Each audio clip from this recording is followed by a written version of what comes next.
প্রধান নির্বাচন commissioner AMM Nasir Uddin বলেছেন, নির্বাচন কমিশনের নির্ধারিত নির্বাচনী প্রতীকের তালিকায় শাপলা প্রতীক না থাকায় জাতীয় নাগরিক পার্টি এনসিপিকে এই প্রতীকটি দিতে পারেনি ইসি। দুপুরে চট্টগ্রাম সার্কিট হাউসে চট্টগ্রাম বিভাগের সকল জেলা প্রশাসক, আইন শৃঙ্খলা বাহিনী ও সংশ্লিষ্ট দফতরের কর্মকর্তাদের সাথে মতবিনিময় সভা শেষে সাংবাদিকদের এসব কথা বলেন তিনি।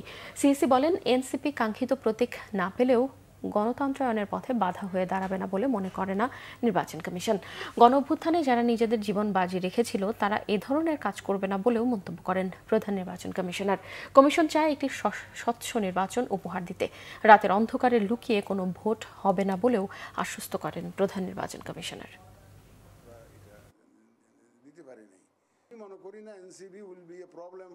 এনসিপি কথা বলছেন, এটা যেহেতু আমাদের নির্ধারিত তালিকায় নাই, এই জন্য আমরা দিতে পারি নাই। NCP will B A problem for transition two democracy.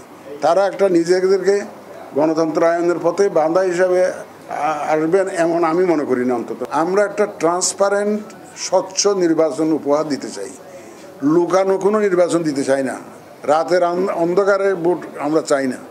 আমরা চাই যে পরিষ্কার পরিচ্ছন্ন সবার দৃষ্টিগোচর হয় এমন একটা ইলেকশন দিতে।